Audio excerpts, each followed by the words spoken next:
yourself? Yeah, I see myself. All right. How old were you when you fought in the war, and what war were you in? I was 19 years old in Vietnam. Okay. Describe the conditions of where you slept. It was in a hooch, we call them. All it was a plywood floor, had short sides on it with screen wire and a roof over you. So you get air, no heat, no ventilation, no air conditioning. Slept on a little single bed. How was the camp set up? We had our galley, our mess hall. I mean, they call it home. We call it a galley in the Navy. And had showers, and all separate. One great big shower, and had office, and our bunkhouse, our hooches. How was the weather conditions where you A were? lot like here, Louisiana, summertime, hot, humid, rainy. Describe what you did on your free time. But we didn't have too much free time. Sometimes on a Sunday afternoon, we'd get off a half a day, and we played football or just kind of took it easy. Describe how you felt if you did hear guns being fired. Well, where I was at, I was pretty lucky. There wasn't too much going on as far as any actual fighting or anything. But we had it. We got alerted, and we just got ready for it. Were you ever nervous when you heard guns? Nervous? Yeah, a little bit the first couple of times. After a while, you got used to it because you knew where you was at and you was safe. At least where I was at, anyway. Describe what was your first impression of the war in camp when you first arrived. It was new. It was different. I mean, I'd never been to Vietnam or halfway around the world. I've always been in Louisiana, and going over there it was a new experience, a learning experience. How was the food? It was How pretty was it good. prepared? We had a regular chow hall. I mean, we ate 3 times a day. They cooked us breakfast, lunch, and supper. I mean, it's typical military food. If you were wounded, where did you go and what happened to you? Well, I wasn't wounded, and I guess you'd been medevaced out to the nearest hospital, and then from there to a better hospital. And it just depended on where you were, how Yeah, fast they were depending on where you was at. I mean, you went to a corpsman that took care of you the best you can, then they sent you out to a medevac, and they passed you up from there and sent you on to a big hospital. Describe your reaction when you first found out you were able to go home with your family, or to your family. Well, we kind of knew ahead of time when we was leaving to come back to the States, and I mean, we was all excited, and we was all ready to go home. Was it hard for you to adjust when you got back home, or not really? I had a little trouble sleeping for a while because it's like I think it's 17-hour time difference. Mm-hmm. And, my days was nights here. It took me for a week or two to get back to that, but other than that, well, no problem. Describe how you reacted, or describe your reaction when you found out you had to go to war. Well, I already knew I was going over there. I mean, at the time when I joined the service, I joined. I knew it was going on. I was going over there sooner or later. Did you enlist so you didn't have to be called out unexpectedly? Yeah, I enlisted because I want to go in the Navy. I want to be in the Seabees, and so I joined so I get what I want.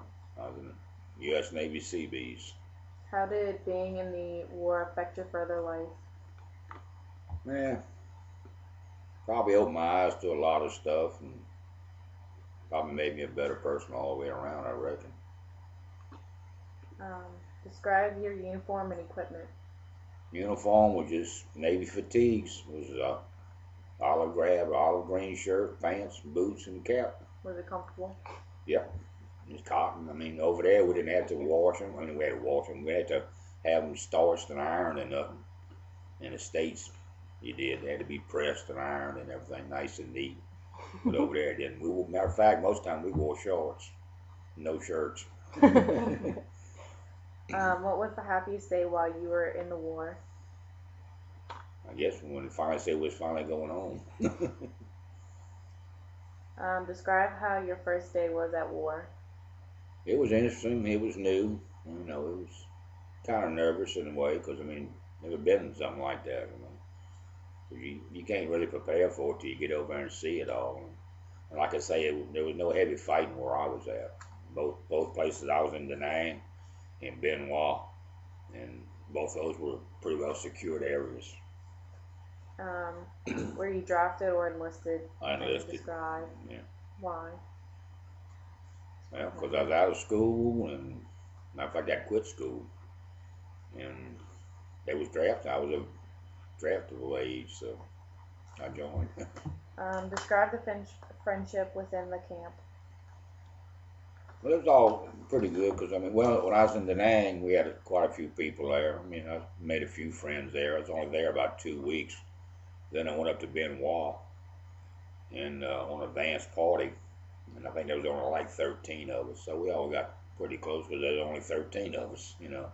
Did you know anybody when you went, or they were all new people? They were all new people. And y'all had little groups. Yeah, well, Where 13 y'all- of us, yeah. I mean, we all kind of had our even. Did you have one particular person who was like your best friend out there? No, not really. We all kind of hung out together. There wasn't nobody in particular. I mean, you didn't really have a whole lot of time to hang out. Describe how often you got to talk or communicate with your family and friends outside the war. Well, you could ride home as much as you wanted. We pretty well got mail every day, which we were lucky. And then every now and then you could go to the Air Force Base and you could call home through shortwave radios. If you could describe the war in one word, what would it be and why? Describe the war in one word? Mm-hmm. It's hard to say one word for it. I mean, it was something that needed to be done, but we didn't get the job done because they wouldn't let us. I guess you could say it's frustrating in a way because we couldn't. They wouldn't let us win that war, and we could have. Describe what kind of technology was available at the camps. Well, we didn't have a whole lot because we didn't need a whole lot of technology. I mean, we had radios and stuff like that. They had TVs or movie nights No or anything? TVs. We had a movie when they showed a movie in the galley or in the mess hall, and then you could go over to the Air Force Base. They had a big old walk-in theater. Did y'all listen to the radio a lot or? Yeah, a lot of people had big old reel-to-reel tape decks, Acacia tape decks, and we listened to them. They put a tape on it, play for 6-7 hours, something like that. And then the ones that had them, it seemed like there was one in every hooch. And they always had some kind of music going on. Not too much country, but that's all I listen to is country. Well, that's the only questions that we have. So, anything else you wanted to add? No, I mean, it was a learning experience. I enjoyed it. And if I had to do it again, I'd go do it again. And I think everybody ought to do it. And as I joined the U.S. Navy Seabees, I was stationed, took my boot camp in San Diego. And I got stationed in Port Hueneme, California. Then I got transferred to MCB 5, which is the Mobile Construction Battalion 5, homeboarded out of Port Hueneme, California. I went to Guam when I was with 31st NCR. Then I come back. Then I went to Nam with MCB 5. And I come back and got out of the military. And I enjoyed it. And like I say, if I had to do it again, I'd do it again. Anybody in your family, were they in the military? I got my son's got 15 years in the Navy. He's stationed on the USS Anzio out of Norfolk, Virginia. I got a nephew that's in Gulfport, Mississippi. He's in the Seabees. And I got a brother that's the chief petty officer in Kuwait right now. He's in the Seabees also. And I got a niece that's fixing to go in the Army. Great. Well, that's it. Thank you very much. You're welcome very much. That'll do it.